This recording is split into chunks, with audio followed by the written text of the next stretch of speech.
Ladies and gentlemen, boys and girls, and co-parents of all ages, this podcast is for you. Introducing and the center ring, the Amicable Divorce Expert, Judith Weigel.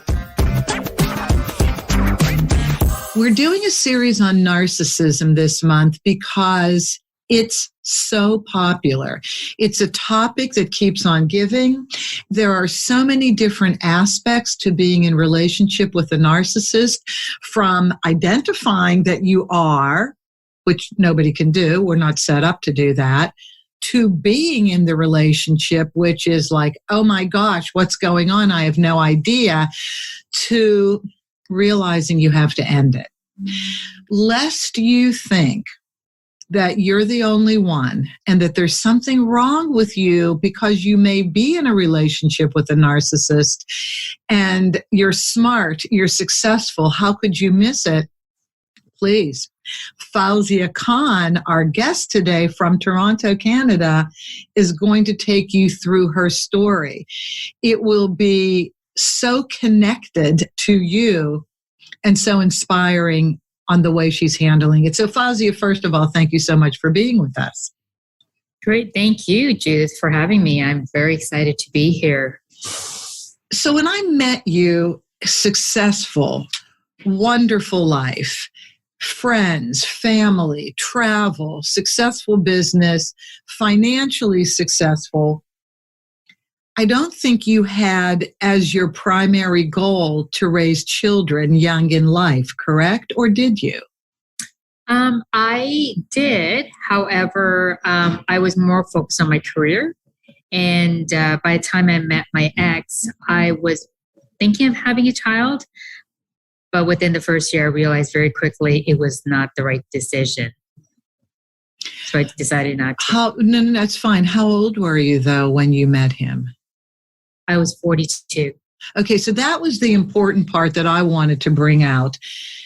Age doesn't matter. It's only right. It's only the circumstances that matter. Absolutely. So how did you meet?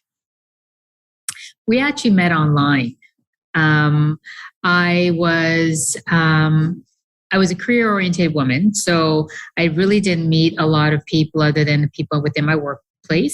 And then I started meeting people through my friends and just weren't working out, and eventually decided to try it out online because that was just the up-and-coming thing back then.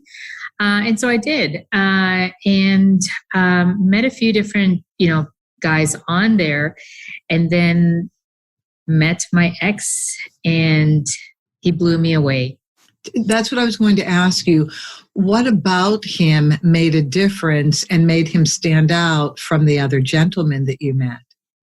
So first thing was, I'm always about the profile, and that, it needs to have substance in it. And it felt like he was close to what I would be interested in.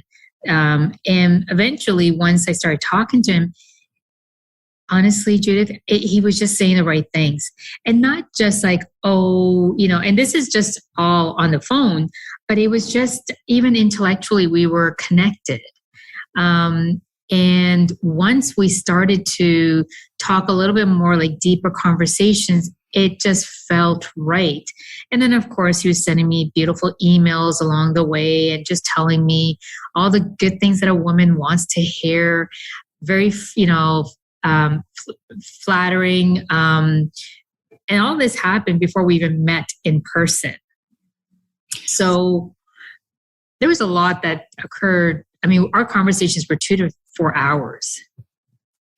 I know. Isn't that what we all want? It's so like the movies. But I have to ask you first, though, what was in his profile? What did you want that he was syncing up with? Profession was huge for me. I wanted someone who was established, and he had his own business, so he was well established. It felt like he had, he loved to cook, and I'm not a huge cook, so I'm like, okay, that's great. He loved to, travel. What else was I? Music was something else that I was, I enjoyed. It just from what I remember, it was just like, oh my God, wow, there is someone like the one that I'm looking for out there. And it was just like the tick marks were happening. And I just needed to talk to him just to be sure. And once I got on the phone, it was like, okay, it matches to what he's saying on the profile, meaning the flow of our conversation was still there. And yeah, it just, I mean, I don't know how else to say it, other than it felt right. Okay, so we have two successful people who have provided for themselves independently. You're now in your early 40s. You tried what I have run from. Fauzia, I have to tell you, I've gone on so many online dating services, and as soon as I start seeing these emails come back, I run. I'm like, who's the runaway bride? Oh, Julia Roberts. Yeah. Didn't she play the runaway bride? Yes. And then Bethany Frankel, who people know is a very successful businesswoman. I actually worked with her when we were both in the events business in Los Angeles back in the 90s. And she was all the same person back then as she is now, very enterprising. But she was the runaway bride. Anyway, so here you are. You do meet like everybody else meets online. Find that you're compatible. And the best news is when you finally get to talk, it's just an extension of what you experienced online. Yes? Yes. It definitely was. And you have to remember, I was so out of my, I wasn't dating. In fact, in my culture, we don't really date. You kind of go through an arranged marriage scenario, and you're basically, you're starting a family. So for me, I started dating later in life because I was so career orientated, that when I did start meeting men, I was told that I intimidated them with, how I came across, how I presented myself, the conversation. It was very frustrating. So in this case, he listened. I mean, he listened, or at least I felt like he was listening in the moment, of everything that I was saying. And I guess I was just blown away that, wow, there's someone who's not challenging me on, what I had to say, how my thoughts, my views, all of that. Like none of it was being challenged. So it felt good. He knew exactly how to match me, mirror me, and say the right things. And for good relationships, that's exactly what we want, though. Yes. That's the beginning of a well-balanced relationship, is that each person can listen to each other and hear them and not try and persuade them to be different, correct? Right. Correct. All right, well, so it started well. Talk about the courtship, because there's this phrase called love bombing, that when I start asking my own clients who come to me for divorce, as they're describing their narcissistic spouses, I ask about this. So could you please address what the courtship was like? Again, it was just, it was great. I mean, from the beautiful emails I was getting. Now, I was being told by my girlfriend, this shall pass, don't get drawn into the emails you were sending me, the love letters or whatever you may call it. It was just like, it was perfect. I needed that. And then once we met in person, he used to give me gifts all the time and just constantly, telling me how good I looked and how intelligent I am. Like he was just saying all the right things and wanted to do things with me, which was great too. It was very little convincing of what I wanted to do. Showered me with, not only gifts, flowers, made dinner for me. He would sometimes come over to my place and just have me rest and he would cook the meal or clean the kitchen. Oh my God, can I have his phone number? Even though I know he's a narcissist, can I have the man's phone number? That's really cool. Oh my God. He was an amazing cook too. Just amazing. Shoot. So all the right things, like I said, the tick marks kept happening on my checklist of, wow, what can't he do? And he had a successful business. And that what to me was huge too, because I felt that, whoever I'm going to be with needs to be independent and established in his own career, not dependent on me. Because I was feeling like some of the relationships, very short-lived, I was pretty much starting to support them because they knew I was making good money. And that, for me, I felt in those relationships that I had to pay to keep the relationship going. I want to be careful how I say this because it could be interpreted incorrectly, but women do find success in a man to be very sexy. Not that we're looking at somebody simply for their financial value, but everything that success means, hardworking, committed, dedicated, and the ability to grow their lives productively. Is that how you look at it? 100%. Yes. That's exactly what you drew it perfectly. That's exactly what I was looking for or attracted to. You were apparently geographically, what's the word? Geographically appropriate. I can't think of the right word. I'm sorry. Because he came over to cook dinner for you at times. Yeah. When did he get a key to the house? I would say probably a month and a half into our relationship because we got engaged after 3 months. Okay. Huge red flags. Huge red flags. A key a month and a half? I'm sorry. Yeah. No, I'm telling you. Were your girlfriends astounded at this? They kept telling me, be careful, you're just getting to know him. And I said, well, he comes over and he's always waiting for me in the driveway because he has his own business. So he didn't necessarily have to be at home. He could work from anywhere. So he would have to wait for me to get home in order to go in and, prepare dinner or just because he was all about spoiling me. And so I just started to feel comfortable. I mean, I was so comfortable. And it's honestly, Jude, like every time I look back, it's like, what the heck? What was I thinking? I was smarter than this. But in the moment, you put all of that aside when you see someone who's willing to do anything and everything for you. I completely agree. Life is such a struggle. From just taking the car in to be repaired. If you have any pets, you've got to deal with them. If you have clients, God knows how long the workday is going to last so that you take care of everybody, right? And when do we get to be taken care of? Exactly. Well, when we meet people like you met. But you want that. It has to happen. So in a healthy relationship, you take care of each other to a certain extent. So he wasn't really inside of the house cooking dinner. He had bought the groceries and was waiting in the car in the driveway? Or was he actually inside cooking at times? Oh, no. Initially, he was waiting like for me to, come home.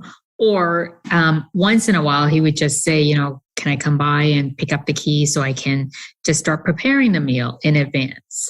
And to the extent, Judith, this is where one of my turning points started happening when I started to feel that I was comfortable in giving him the key is he had, shucked some oysters for me. And he brought it home and of course he started doing it.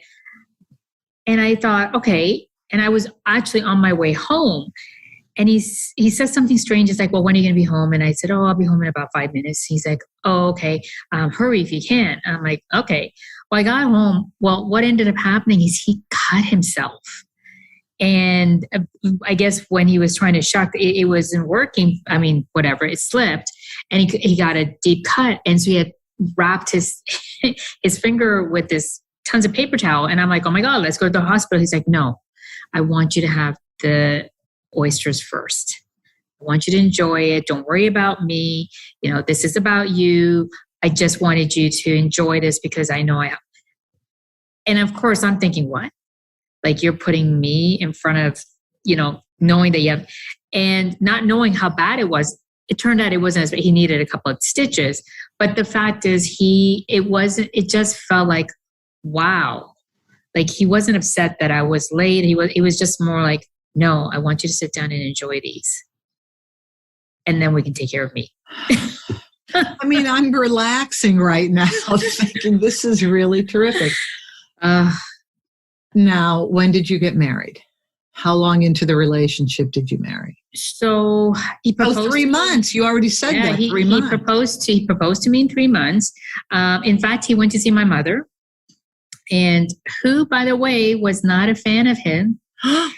And so he felt he needed to show her the ring, to show his intentions. And one of my staff members had not gifted. He bought this amazing, beautiful engagement ring for his fiance then.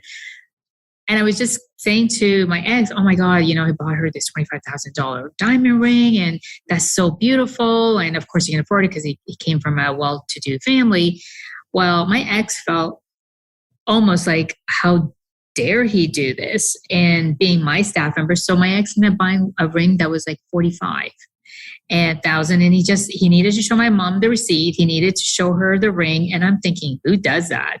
But in the moment, I had no idea, and this is where the competitiveness started to come in, and he started to show me that he's the guy that I should only be looking at. And he's the guy that will be able to provide, and he's the guy that has the money. And I never said anything about, oh, I need to have this type of ring, or I need to have this kind of money in my life. Like, none of that. But the competitiveness started right away. Once I started talking. Who is he competing against? I don't get it. He didn't want, what I realized later on, Judith, is I come from an established family, and anybody that makes more money than him, including myself, insecurities were starting to come up. They were starting to surface. Okay. And so anytime I talked about my friendships, even money, like, my own money or the car I was driving and the relationship I have with my family or the trips that we take, it was just like, it was constantly bugging him. It really started to dig deep inside of him, that he's just like, and he got successful. He isolated me from my family. I really, really saw my relatives. I got isolated from my friends.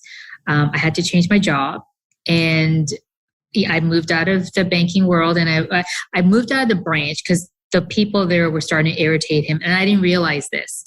He just kept encouraging me to go to corporate. So I did. And corporate life was 10 times harder, to the point that I was working pretty much 24/7 with the executives. And then 2 years into that, he started to we were constantly having fights, constantly. And he finally got me to leave the bank and work for him. And again, he got you to leave banking for him. Yeah. 27 years. Started out, well, hang in there. It started out that you were on a pedestal. Yes. You were adored, and he couldn't do enough for you. And then within a couple of years, is that what I heard you say? Mm-hmm. You're now having to start to change your life to accommodate him. Yes. Losing connection to your friends and family. And we started this by saying you were very well connected. You had a nice foundation of relationships. Yes. Did he have relationships? Did you meet any friends of his or family? I did. but he definitely didn't have a lot of friends. He had family living in town, but his parents weren't here. They were in the East Coast. And, but I did meet his, whoever he was hanging out with. And it was clear to me, he really didn't care about them. He was just there because he didn't want to be alone. So he would be drinking with the guys or, going over to his aunt's place. His sons lived here. So that I would assume that was the main reason why he was here. Otherwise, he really could not care less about anybody. And he was more than happy to be just with me 24/7. How did you get along with his sons? I was fine with them. It was a bit of an adjustment because their mom was here. And I went out of my way to help them in not only just financially, but education. I'm a huge promoter of education. And, I was just always there trying to bridge the gap between him and his sons to the point that, Father's Day, like I was the one planning because nobody else was. And, made sure that birthdays were recognized, made sure that his mother and father were, sent gifts for their birthdays or Mother's Day, like all that kind of stuff. Like I was the one that was trying to bring the family together. Fauzia, what was it like changing your career? Well, that's huge. Again, looking back, I'm surprised that I did it, but I was just so tired, Judith, of all the fights. I was so tired of the fights. I was tired of the ultimatums between you care more about your family, about your friends, or your staff, or it never would end. We even went to a counselor during the first year. We went to a counselor and he didn't like the counselor after the third or fourth because he expected the counselor to quote unquote fix me.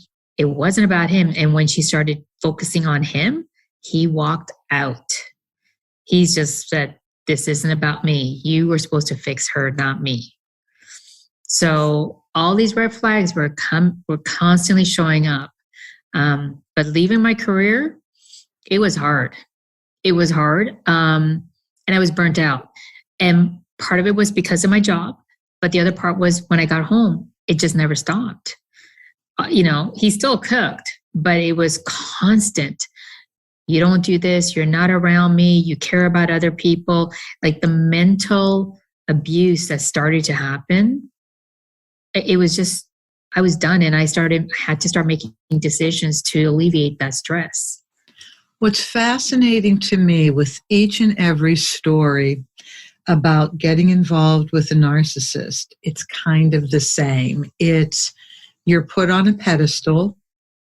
Everything you do is perfect. Therefore, you're showered with love.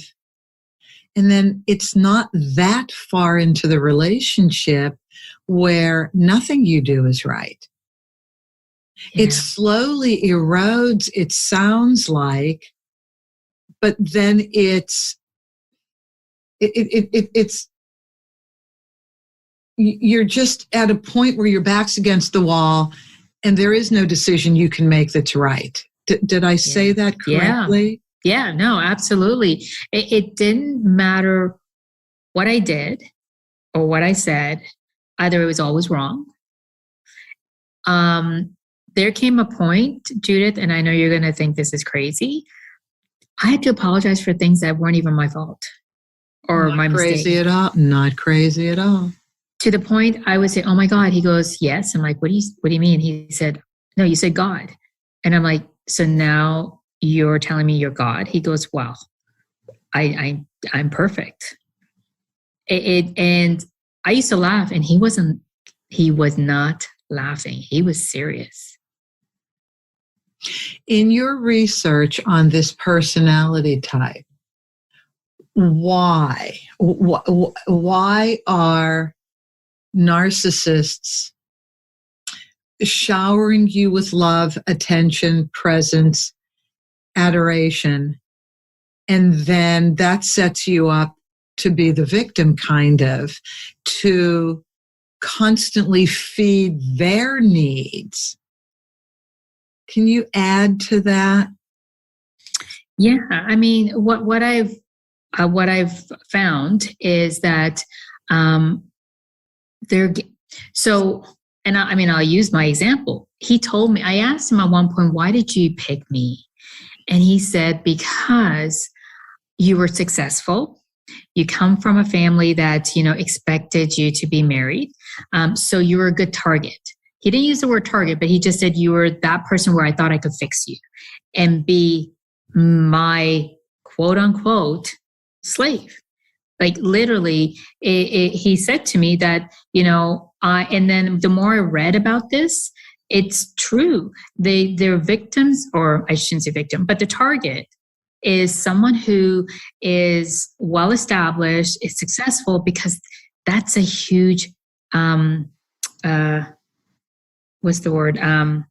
It's exciting for them.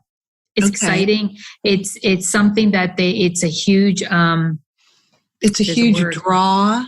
Yes. Yeah. Yes. It's a huge draw.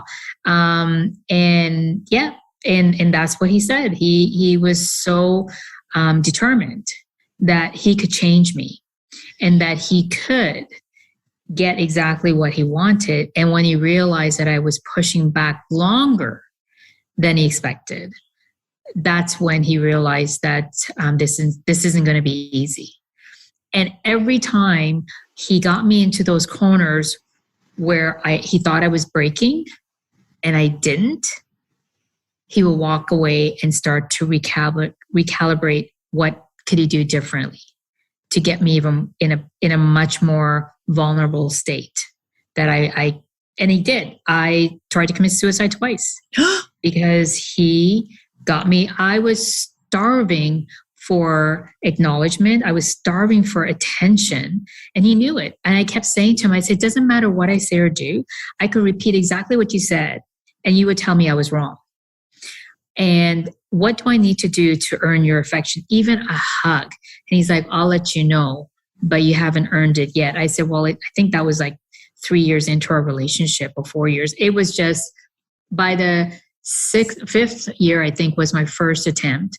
And by the 6th year was my second. 6th or 7th year is my second, because we were together for 8 years. And I just couldn't, it didn't, like I said, I was getting, and my mind started playing games with me. And that's the other piece that I've learned is gaslighting. Constant gaslighting, constant. I didn't even know what gaslighting was until I started to read about it. And it was like, wow. To the point, Judith, he got me to believe that when I was hired by the bank, that I manipulated the bank in believing that I was a well-educated woman and that I really was not, and that I got away with, all these different promotions and levels. And once I started working for him, he said, and I knew once you started working for me that you were a hoax, that you were not all that, and that university degree you got is nothing because you are an idiot. You don't have any sense of any ounce of intelligence. Like, I didn't even know that until my therapist started to break it down and we started to talk through it, because I took on that belief. I actually adopted that belief and thought, oh my God, this is true. Wow. Because everything he's asking me or telling me or questioning, I tell him my responses, but yet they're wrong. So he must be right. All right, let's backtrack. This is fascinating. Sorry. No, please don't. This is so fascinating. I did not know about the suicide. I'm so sorry. And I'm so happy you weren't successful. Yeah. Oh, my heavenly days. Isn't this ironic that the narcissist will love bomb? This is a term, love bomb. It is not normal at the very beginning of a relationship to talk about expressing I love you, to putting you on a pedestal. They don't know you yet. So anybody going through this, please know that we are all completely susceptible to being put on a pedestal. Who doesn't want that? It's a lovely place to be on a pedestal. Right. Depending on how you're secured on that pedestal. So the narcissist will go from immediately love bombing and putting you on a pedestal. Love bombing means in the very first message, email, text, hearts, flowers, emojis. Isn't this great? I can't believe we met each other. This is unbelievable. We're meant for each other. It's all of that, right? Right. Okay.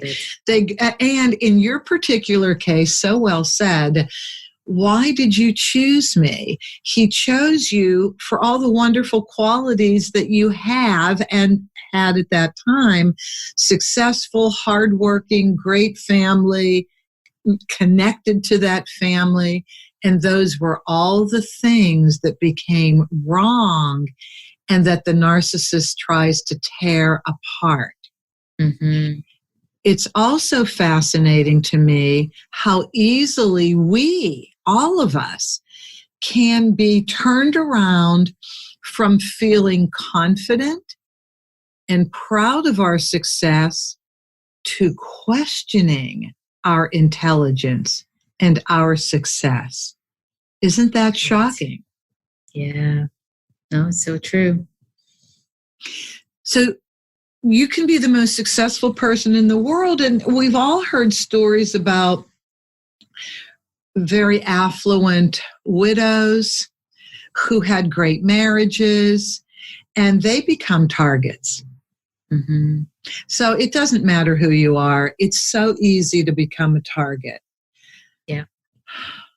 When did you start reclaiming your power so that you could start? Oh, wait a minute. Before we reclaim your power, you said something. You started working with him. So you gave up your career in banking, mm-hmm.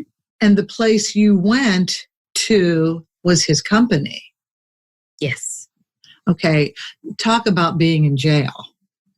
Right. There was no way out for you. Really? Yes. I'm still paying for it up until today. So yeah, I went to work with him. He sold me on the fact that even though he's the owner and he's owned a software company, at the end of the day, he didn't like to be the face of the company, dealing with customers. His people skills were not the strongest. So unless he's love bombing them, if he's right. love bombing them, they're great. Exactly. And so he saw, me in in the retail world, and he said that you would be great in dealing with the CEOs, like the C-suites. And that's exactly what I needed, because I wanted more exposure in that. So I thought, yeah, why not? And I've never run a small business. So I thought, okay, great exposure to what it looks from the inside. So I was actually very excited. And it was actually pretty good for the first, 2 to 3 months, when he and some of the people that worked there were listening of all my ideas around marketing and how to just kind of streamline some things. And then, of course, it started to shift a little bit. We started to think about opening or starting a couple other businesses. So it felt great. It felt like, okay, maybe honestly, I felt in the moment I'm in my element. I knew what I was doing. We were moving in the right direction. We're starting these new businesses. It was just felt really good. And then when you fast forward a year, a little over a year, I was overwhelmed, because what ended up happening is I was doing everything.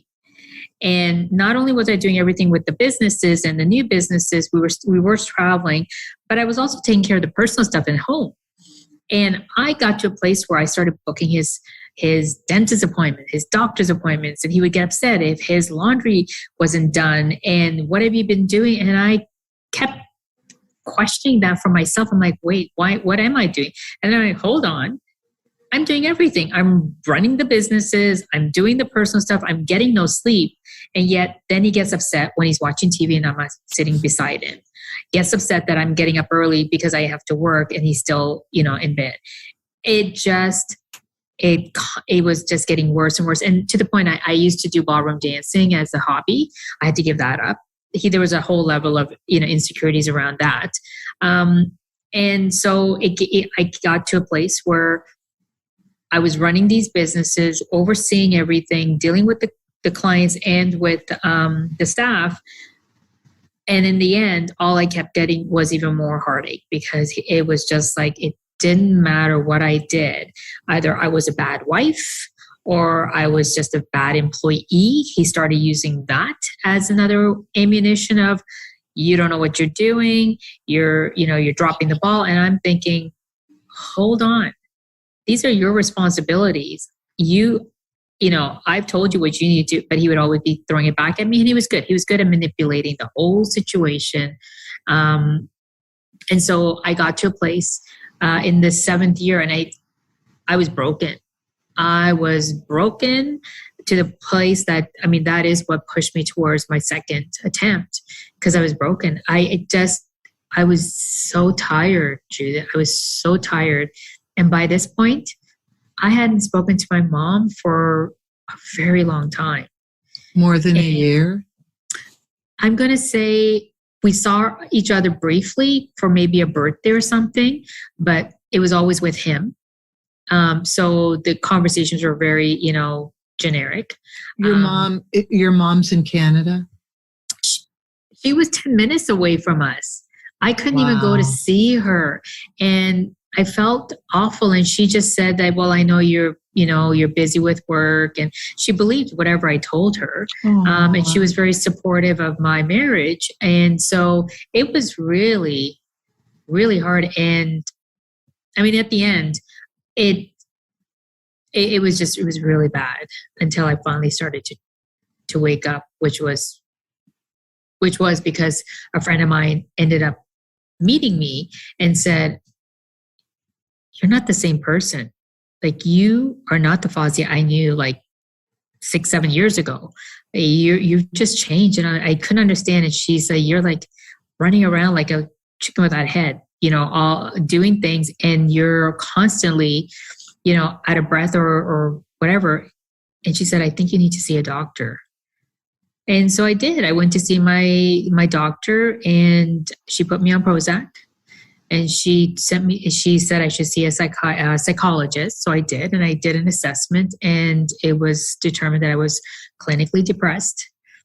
And so as soon as the antidepressants started kicking in, I started waking up, and I actually started to see what was happening around me. And oh my God, I was starting to really push back on things that he was asking of me, things that he was accusing me. And that's really when the table started to turn. And that's when he started to realize whatever control he did have, it's soon going to disappear. And so his way out was he ended up going online and finding another woman overseas. And that was that. Couple things before we move forward. Couple things. I noticed that there were the 2 different points where the time frame for the honeymoon, so to speak, was over, and it's been a 3-month time frame. So within the first 3 months of meeting you, this goes back to love bombing. Yeah. This is how love bombing works. It's accelerated getting to know you, and let's make a life together. So within 3 months, there was the proposal for marriage. Yeah. Now you go to work with him. 3 months down the line, you go from being a phenomenal employee and manager to not being able to do anything right, not taking seriously. It's important for everybody to know that this is the pattern of a narcissist. And please read books about this. There is a gentleman named, there's many people that write about this, but a gentleman named Bill Eddy. You've heard me talk about it on this program if you've listened long enough. His last name is spelled Eddy, and you can get any of his 30 plus books on Amazon. He writes a lot about personality disorders, narcissistic narcissism being one of them, how to spot a narcissist, how to communicate with one, and how to get out of the relationship. It's very interesting, the short time frames that it takes. So the more intense the energy becomes to secure their victims, and yes, we do become victims. It is accelerated, that time to secure and hold on to the victim. And then years go by with the victim not understanding, well, what's changing in my life? It's got to be me. There's something wrong with me because this man started out by loving and adoring me. He's still with me. There's something wrong with me. Interesting, though, that being on Prozac allowed you to step back and start reassessing. I thought you were going to say something differently, like it clouded your view, but it didn't. No, it was completely the opposite. Completely the opposite. I felt more focused. I didn't have this kind of hazy type of mindset of just running from one thing to the next. I started to get organized again. I started to see the old Fauzia. And I think that's what kickstarted me, is like, oh, where did she go? Like, really? And when I started to really look around me, Judith, I'm telling you, I didn't recognize what was happening. Like, I was so, and I would say, and I share this with everyone, but when you're looking from the outside in, like as an observer, seeing, a woman, someone like myself going through this, you would think, oh my God, why didn't she just leave? I mean, it's so obvious. It's not. I am firsthand. I felt that way when I was single and thinking, especially as a bank manager, I would have women coming into the bank and signing papers like mortgages saying, don't worry about it, don't need to explain it. My husband already signed. I just need to sign a dotted line. And I'm saying, oh my God, no, you need to talk. I need to help you understand what you're signing because you're equally responsible for this. No, don't worry. I trust him. I said, no, it's not about the trust. It's about you understanding, what it is that you're about to get into. That was me to now being a woman who is completely in a situation that is actually, in my mind, worse because now my primary income or my sole income is coming from his business with these other businesses that are being funded by his to start up. Like everything, like talk about prison, 100%. I got myself into this situation that isolated me for the sake of love and for the sake of the marriage, that I just wanted to do whatever I could and sacrifice whatever I could to show him that he's my priority. And it got me there.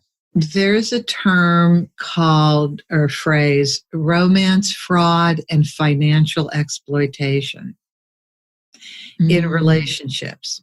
You are defrauded into thinking this is a phenomenal relationship, the best you could ever have. And so you give all of yourself to that relationship. Then all of a sudden, the money starts changing. Somehow, some way, it could be different with everybody's situation, but you go from being a financially independent woman to, oh, shoot, if I leave, what am I going to do financially? Yes, you may have savings, but who wants to use savings unless you're desperate? But being able to leave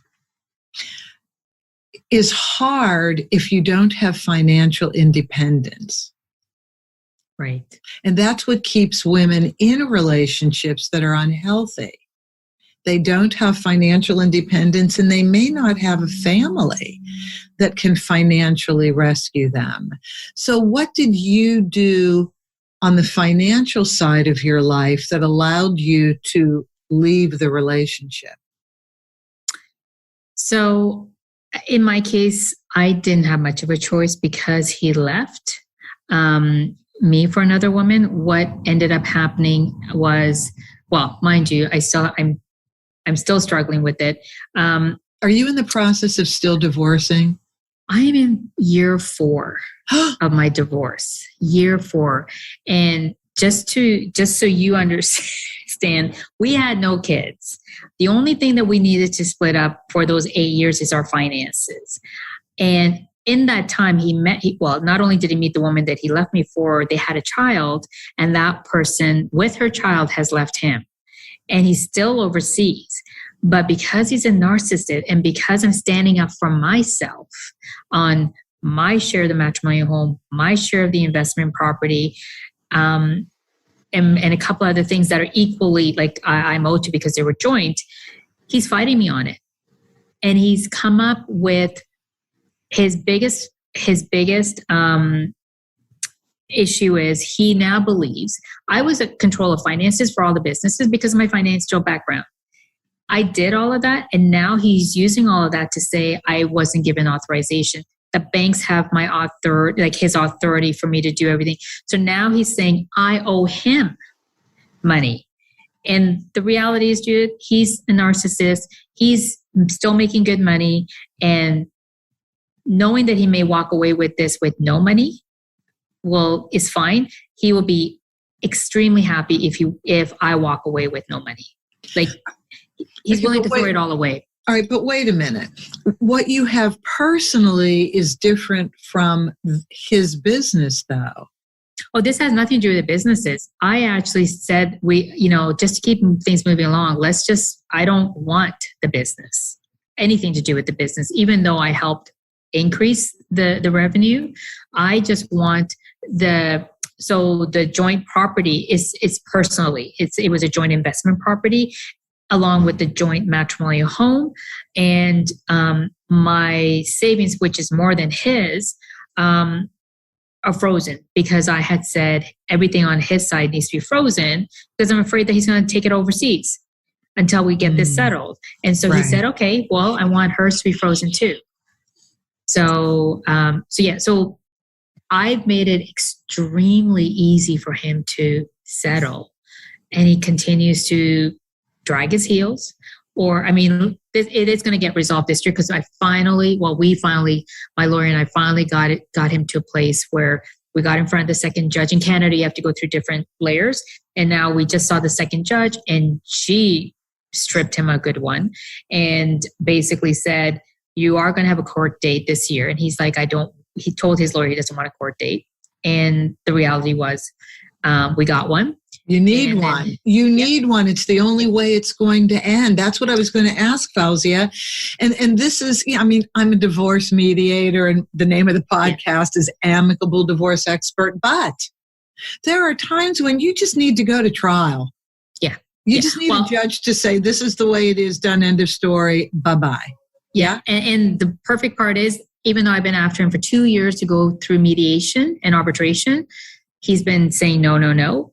Now that we got a court date, guess what? We just got the sign off for the mediation arbitration. Of course. Of course. Of course, that's the way it always works. Mm-hmm. The narcissist, I hear two things from people who actually have to go to court and use the court system in order to end it all.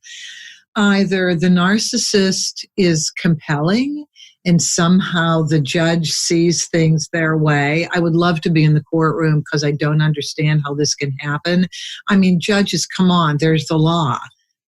Personalities shouldn't influence how you rule. You have the law from which to rule. Or a narcissist doesn't show up. They don't participate. It's their way of prolonging the inevitable, which is you got to give some stuff up. Yeah. Exactly. Dang. Okay. So with this layered system in Canada, is it like a trial? Is that what's coming up? So basically, the court date has been now dismissed because we are doing mediation arbitration. So in one form or another, if mediation doesn't work, it automatically turns into arbitration where there is a final ruling. Why did you choose to do that as opposed to let's just go to trial and get it over with? Money. It's going to cost us, they, and my lawyer too, basically said, at a minimum, I'm looking at $150,000 to $200,000. Yeah, because it's complicated with the businesses and because of, a lot of the stuff that's been intertwined, it will cost that much. And your forensic accountants involved? We will be. On my side, my lawyer already has one lined up. I don't know. If needed. If needed, yeah. Okay. And he has 2 lawyers, so I'm assuming one of them will have something. Of course, he has 2 lawyers. He's a narcissist. He has to overwhelm in order to get by.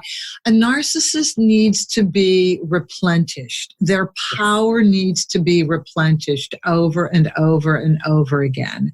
And so any way they can get that, they will. You did say something when we initially talked a few weeks ago, and that was, and I want this statement to come out. You were blindsided when you found out there was another relationship. Yes. And you were blindsided because you had tried everything you could possibly do to make him happy. Is that one piece of it? Is there another piece why you were blindsided? I was doing everything that he asked of me, personally, intimacy, like everything. I was fulfilling, at least in my mind, to the point that I was barely sleeping. And so for him to come to me and say, for him to fly me out of town and basically tell me that this is not working just before a business meeting, that's like, I was blindsided from that perspective. I was blindsided for the rationale that, this isn't working. I'm just not happy anymore. I've fallen out of love. And I'm saying, what are you talking about? I've done everything you've asked of me. And now you're telling me that, I just don't fulfill your need. Well, whatever the needs, whatever it is. Right. Exactly.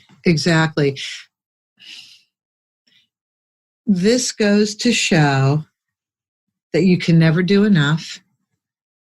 You shouldn't have to jump through those hoops. For those of you listening, going through this, you shouldn't have to jump through hoops. That's not what a relationship is. Right. And listen, not all of us are set up to have relationships. Maybe our lesson in life is simply to do other things. So if you're not in a relationship that fulfills you, maybe you haven't had one that fulfills you, maybe in this life you're just not supposed to have one. But if you're in one, it is not your job to make the changes being requested of you in order to satisfy your spouse. That is abnormal. Right. And as this starts happening, please realize that this isn't healthy, and you do need to get help. You need somebody who can help you through it. Now, Fauzia, we haven't talked about what you're doing for a living now. Can we spend a few minutes on that? Because you have really come full circle. You've used this experience for a higher good. And what is that? So, considering that I'm going through a divorce, I've decided, or have been, helping women that are thinking about getting a divorce or going through a divorce or are divorced, because at the end of the day, we all go through the same emotions, the same stages of what happened, why me, all those questions, and we feel alone.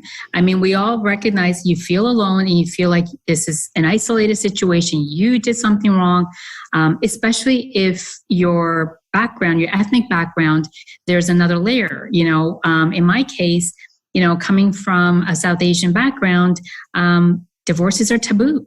You just don't divorce. And if you do, you get remarried right away so that, if you save face. So I talk to women about, let's talk about the culture aspect of it. Let's talk about what are some of the things, the strategies that you can use to keep moving forward to building your own life. And I use finances as one of the big, because of my financial background, banking. I help a lot of women just talking about how to get themselves back on feet and just be a little bit more savvy around their finances and self-care. And finance is one of the biggest issues, lest you think I'm shallow, which I admit that I am in many respects. I watch these housewife series on Bravo. Oh, yes. Ramona Singer on the New York Housewives, she's been on every season. She said from day one, make your own money. You must be financially independent. Now, please, those of you who want a traditional marriage where one spouse is making plenty of money, going to work, and you stay home and raise the kids, that's fine until it's not. So would you say to those women who want to have a traditional marriage, and I'm thinking that maybe in your Southeast Asian culture, we do have these traditional marriages still, is there an opportunity for women to save money so they can always have something to rely on if the worst case scenario happens and they have to extricate themselves from their marriage? 100%. Listen, I was a successful banker. And what did I do? I had everything joint with my ex. I reverted to the traditional way of being a wife and everything's joint. And now I tell all women, doesn't matter. Hopefully it's a successful marriage. It doesn't mean you can't have your own account. I not only encourage that, but I encourage them to just understand the basics around finances, because I understand women traditionally have the role of raising the kids and the husband is usually out working. But being home and with the kids is great, but also still understand if you have a mortgage on your house, what does that mean? What does that look like? If you have a credit card, are you a primary card holder? Because that's gonna disrupt your credit history if something happens. If you have a loan, if you have a lease, ask those questions in your marriage just to understand where you are in the bigger scheme of things. And definitely, if you can, just put some money aside every month just for a rainy day. You can call it your vacation fund or your pampering fund or your self-care fund. And just know that, it's there for you. If you can't keep it for yourself, then I would recommend if you have a family member that could hold it for you, that would be great. I really wish I did. My mother had offered. Idea. My mother had offered a number of times. I'm like, no, why? What are you talking about? And that was definitely one of my regrets. If a woman's name is on the mortgage, which means somehow she was participating and qualifying for the mortgage, and on the title to the house, and you're going to get divorced, how does this? So the spouse is usually on the mortgage. It's not necessarily because of qualification. If the house is in both your names, like when you buy the property, if it's in both your names, then the mortgage needs to be in both your names. And so that's why I had a lot of housewives come just to sign. But it's not about the qualifications because the house was in both their names.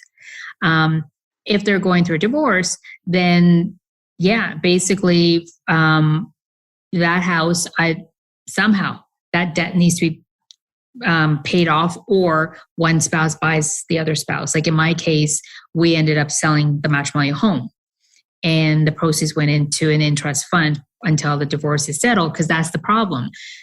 You don't really get access to the funds until everything's been kind of settled. So that's really how it kind of unfolds. Fauzia, if only husband's name is on the mortgage, but both husband and wife are on title, can husband do things with the mortgage, get second and third loans against it without wife knowing? Is wife in that? You can't do that? So first of all, you can't have the mortgage just in his name if the house is in both their names. In Canada, that's the way it goes, right? No, it's also in the States. Really? Yeah. Now, somehow I didn't know that. Yeah, because I just recently spoke to someone in the States too, and she couldn't understand why her husband was on the mortgage. And because it's her business and it's her, she's the main breadwinner.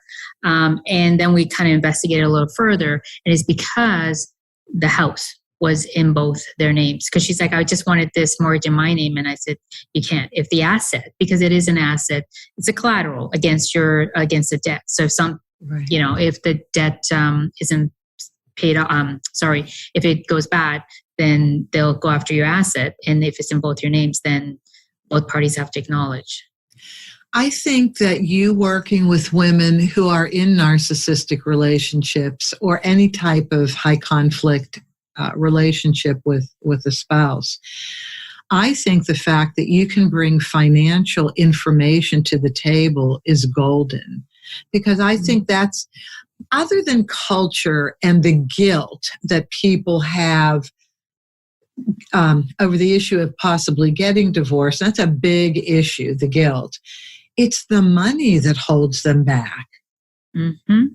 And if you can be helpful to them, showing them how to navigate financially to extricate themselves, that's huge.